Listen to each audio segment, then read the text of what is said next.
Hey guys, my name is JessiMew, and welcome back to Whale Island. In the last episode, the god of the harvest took on a brand new form on Whale Island as our very first scorpion-tailed baby. So that means he should be our only creature who can actually pick from the poison berries without worrying about harming himself in the process. He is literally the perfect child to take on Vankir's name, and I know that he knows his destiny quite well. He'll probably see if he can gather up some troops to finally conquer the bunnies, to finally take over this land as their own. We actually learned in the last episode that the blowhole of the whale kind of waters these berries, so this seems like it would be the perfect tree for Vankir to set up underneath. But before we start moving him around, I did want to show you guys our brand new visitor. When I opened up the game, I found that we had a wanderer right by Tiki and his family. So I wonder if she came by hoping to snag some of the stinky fruits. Unfortunately, it looks like she doesn't have any of the new genetics in her genes, but I think we'll invite her to the tribe anyway, because she could help us out by digging up all of those tasty roots. It looks like our rogue male friend is still wandering around here too, trying desperately to steal some of that sweet juice for himself. But Gruel, if you wouldn't mind, maybe you could take care of this guy once and for all. He's kind of pinned between all of these trees, and he's a little bit too nervous to go diving off of the whale into the ocean, but I suppose you can't really blame him for that. So we won't have to worry about him for much longer, and then we can focus on hopefully making Aname's family even larger. She's been very lucky so far. Both of our babies have inherited the beak over the derp snout, which has me quite surprised. Somebody is definitely looking out for her little family. Now Lapis, meanwhile, she's a little bit worried that her singing isn't working. She hasn't been very lucky luring new creatures to the tribe, so she wants to see if she might find a different throne to set up on instead. Now she remembers the one that was very close to the savannah, but she knows it's going to be dangerous to take the journey, especially right now while Gruel doesn't know where she's going.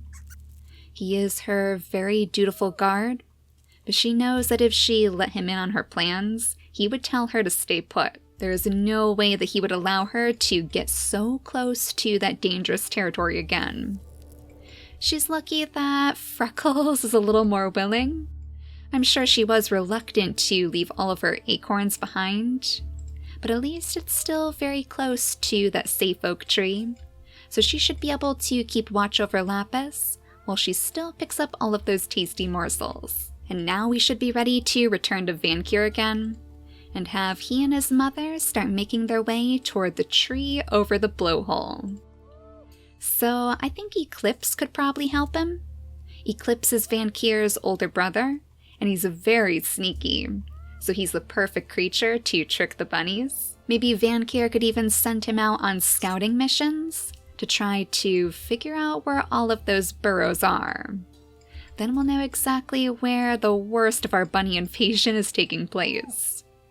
In fact, Echo, go ahead and swipe up this bunny for us, and then we're going to move you over to this family. I'm actually hoping that Echo might be able to give us our very first Purr snout creatures. That was the other thing we unlocked in the last episode. North and Sunny and Coconut too finally managed to perform enough licking actions with these stinky fruits, so what I'm going to do is absolutely stuff these menus to bursting with the Purr snout. North and Sunny are both super healthy anyway, so it's not as if we have anything else to worry about mutating onto their babies. Echo should be the same. He does have a little bit of short-sightedness in his inactive traits, but I am far more concerned with seeing the Purr snout today, so we're going to fill his mutation menu just the same. So on the next turn, hopefully we can set him up super close to this nursery and see the birth of our very first purring kittens. And now that Rocco's duties are done, he could even come up here to give his family a hand. They have so much food to pick up, and I know that Vankir doesn't really like the bunny meat, but right now he can't afford to be picky. They have a lot of cleaning up to do. In fact, because Rocco and Laisla are getting so close to the ends of their lives, let's see if they can have one more baby together. Maybe they'll get lucky and they'll be able to give Vankir another scorpion tail buddy to work with. Then he won't be all alone when it comes to picking up those poison berries. Now it should just be you guys left. I wonder if Tiki might be thinking about following these bunnies. I think he's very, very curious. He did have a strange run-in with the bunny kingdom when he was quite little, so he considers them to be more like friends than food. But that should be the last of our turns. So let's cross our fingers that all of this bunny meat isn't going to be an issue for us.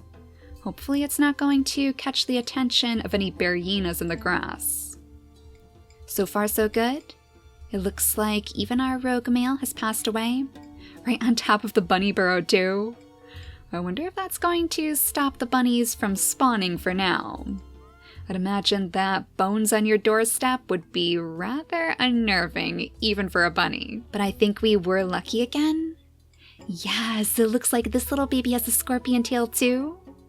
Only had a daughter this time. Excellent. So now we have one son with a scorpion tail and one daughter to help their family grow. And she's even the same beautiful shadow as her mother, though this time she actually has that crown of ram horns. So she'll even be a little bit more powerful than some of her siblings.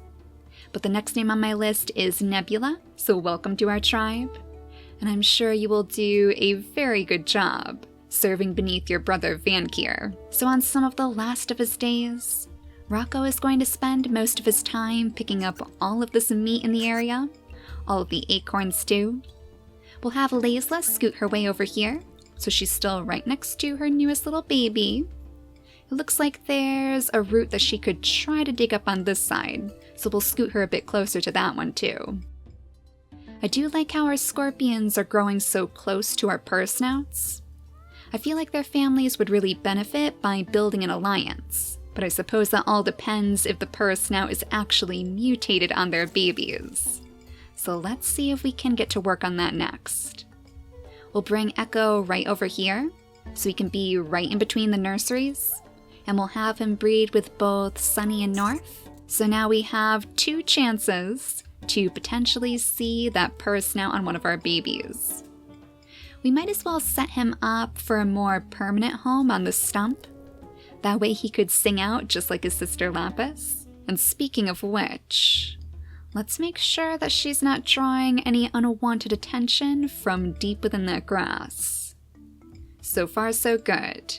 It looks like nobody is roaming around here. So go ahead and sing out your songs again. Oh, I swear it's just calling the bunnies at this point. That is so strange. I wonder if that would also then attract the attention of Tiki, since he is following the bunnies very closely too. Maybe that music is particularly soothing to his ears. So while Lapis was hoping to call a brand new soul to our tribe, instead she's finding herself admired by one of our little orange birds. And Aname should also be getting quite close to the end of her lifespan now, so I wonder if we should try to have her have one more baby. I don't want our population to get too high. That'll only make it less likely that we'll find more wanderers after all. But since she does have that special beak, maybe we should just give it one more shot. Gruel is so much younger than she is. He's going to be around for quite a while to come, so at least he'll be able to watch after their babies when she passes. We'll have her patch up her old nest, and then we'll see if the bird beak sticks around for a 3rd and final time. I just noticed how similar she actually looks to our new wanderer, Razra. Kind of in color alone, and of course that derp snout too. I wonder if that's why she decided to stick around. Maybe she saw a little bit of her mother in Inaname, and of course she misses her family dearly. But do I see the Purr snout? Oh my gosh, I think I do. I think it might have worked. Oh, and not only that, but our little Purr snout baby actually has the antlers. Oh, she is beautiful. Look at those big blue eyes. Oh, this might be the cutest little creature I have ever seen. I love those big long whiskers and the spots too. She is just the most adorable little kitten in the world. Our very first Purr snout healer. And this momentous occasion calls for much celebration of the tribe. But the next name on my list is Periwinkle, which is a super cute name too. Welcome to the tribe, little one. I know your mother is going to be very, very proud of you. You're going to be the most popular member of the tribe before long. We will definitely change their gem colors too, as soon as she grows her first one. And while this baby might not have the Purr snout, he does have the tail fin. Is he showing the scorpion tail though? Oh no, his tail is glitched. Oh, it's the Bandit brothers again. They're back to their old mischievous ways, and they're tricking us with those tail genetics now. So I think he is meant to have the tail fin. And in my previous save file, whenever a creature would get mixed up like this, basically every time I would reload the game, they would show the opposite tail genetic from what I saw before, which will make things quite confusing for our poor little mermaids. I don't think he's going to be safe to pick from the poison berry bushes, despite the scorpion tail that he's showing, because it looks as if the poison resistance trait is still X'd off, so that means he would get injured. But the next name on my list is Quirk, so welcome to the tribe, little one, you little trickster, blessed by our bandit brothers. I had a feeling their influence would really shine through on this island, and so far they haven't let me down yet. Can't you just see our bandits hitching a ride on this whale, causing trouble everywhere it goes? Well, if nothing else, maybe Vankir can put a stop to all of this madness. I think he would definitely prioritize the berries over the bunnies. He would prefer that somebody else did most of the hunting for him. So maybe Coconut could lend a hand for now? He does have the ram horns, so that means he can take down those bunnies in just one swipe. As opposed to someone like Layla, who is a bit weaker, but until her daughter Nebula grows, she's going to have to try her best to chase after those bunnies. We'll have Vankir scoot a bit closer to the poison berries, because I do want him to try that out next, as Gruel vanquishes all of these pesky little bunnies that stole his very first son away. So Lapis still hasn't found any wanderers out here, though I don't think she minds so much anymore. Her singing did still attract a suitor after all, a little birdie who loves her for her voice, even if she does sound like a Dodomingo.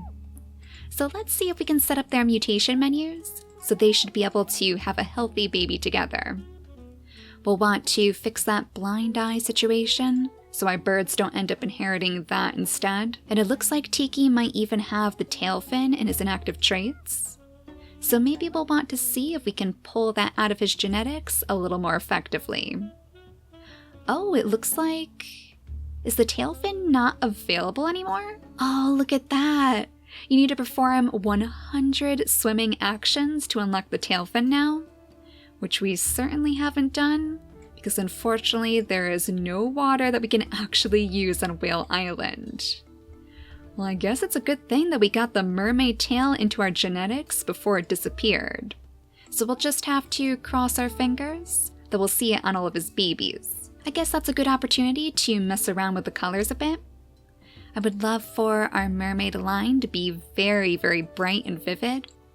So maybe we could go with the red color, either red or yellow, maybe beige or white.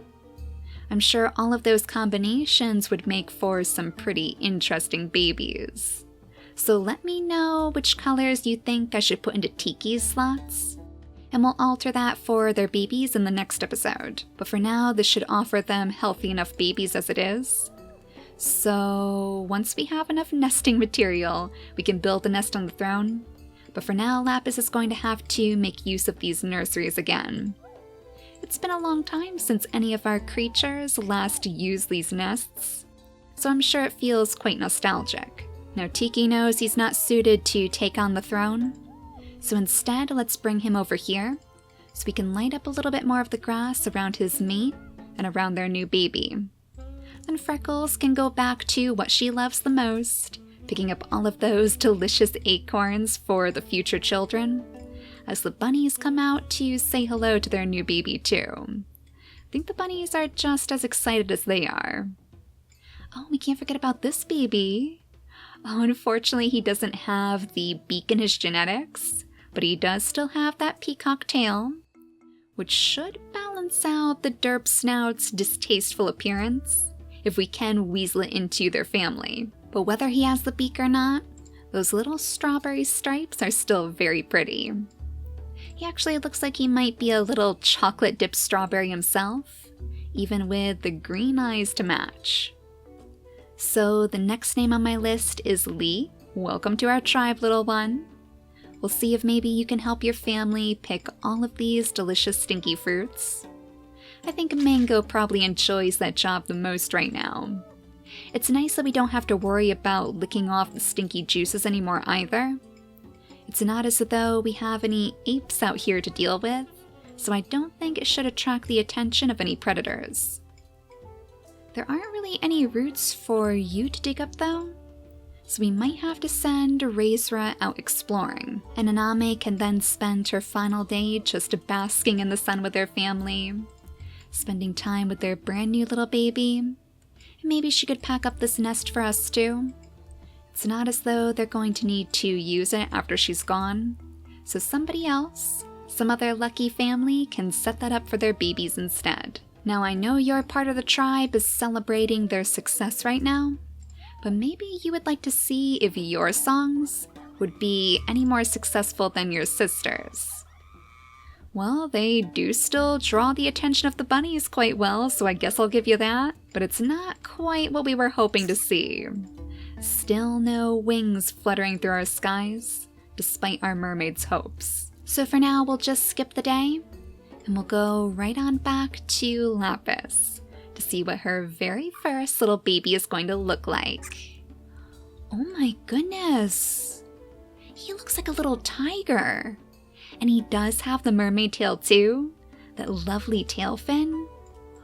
Oh, what a perfect combination of colors! The pattern on his back is so cool. Yeah, he definitely looks like the kind of creature I would expect of our mermaid line. I'm glad that we put the red fur into her genetics. The next name on my list is Barbas, so welcome to our tribe. And I'm sure you're eagerly anticipating the day when Lapis will teach you all of her songs. Now Vankir, the brave scorpion god of the harvest, has finally grown his final gem, so it's time for him to get to work on these poison berry bushes, scooping up every last one that he can carry. Let's call his sister Nebula over here too, so she should be able to do the same. I know we have tons and tons of poison berries out in this direction, right next to the stump where Lapis used to call home. Coconut better get himself into gear too, because there's plenty of bunnies looking to steal their food. So we'll have him set up right there, while Eclipse gets to work clearing out the rest of this grass. And little Periwinkle, oh, you've opened your eyes. Is she not just the cutest little thing you have ever seen? And I love that she has our first return of the antlers too. She's even hiding those antennas in her inactive traits. I wonder what the antennas would look like on the Purr snout. That would certainly make them a very mythical family. Not only would they be able to heal the creatures around them with their purrs, but they could predict the weather too, to let us know when it's finally going to rain. The whale's blowhole may have helped us out a little bit, but it's been a very, very long time since we last had rain on Whale Island. Hopefully Vankir can find a way to change that. Now after we go ahead and change Little Lee's gem to pink, we should be ready to have Gruel go charging after these bunnies next. We'll have him try to pick off some extras for the meat, since Mango's right here watching after his little brother anyways. And then we should be all set to skip the turn again. So one last time, let's see if we can get lucky again and see some more little Purr snout babies in the nest.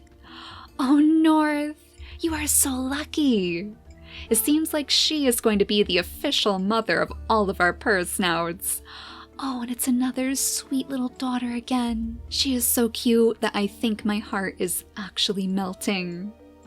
I think their whiskers change based on their horn colors too, so we could have a whole rainbow assortment of whiskers if we breed their horn colors correctly. I'm sure it comes as no surprise, but one of my first goals is going to be breeding a creature who looks just like my cat Penny. So we'll have to do the black fur, some kind of a white mask marking maybe. I'm sure one of them will look close enough to Penny Cat's markings. But the next name on my list is Kiki, so welcome to our tribe, little one. Our second Purr snout healer of the tribe. I'm sure you and your sister are going to have a very good time exploring Whale Island together. We'll have to get you guys up here with our scorpion tail babies soon, especially if they decide to enlist the help of creatures who aren't immune to poison. It seems a little cruel to set them up on the poison berries, but if we have a Purr snout creature right next to them, then we should be able to heal every last one of their wounds. Now, as for our little fiery maned creature in the back, let's see if maybe he at least has the Purr snout in his genetics. And hopefully his tail isn't quite as glitched as his older brothers. Yeah, it looks like that one is showing up properly.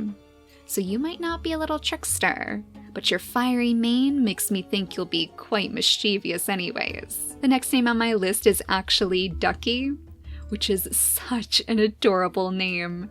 So welcome to our tribe, and welcome to the Purr snout family. Today has already been a wild success, so I can't wait to see what adventures our little Purr snouts will get into in the next episode. Though it looks as if Periwinkle may already be developing a taste for bunny meat. We could certainly use more able bodies to vanquish the many, many bunnies of the land. So in the next episode, we'll see if we can put that Purr snout to good use. But for now, thank you all so much for watching, and I'll see you all next time. Bye guys!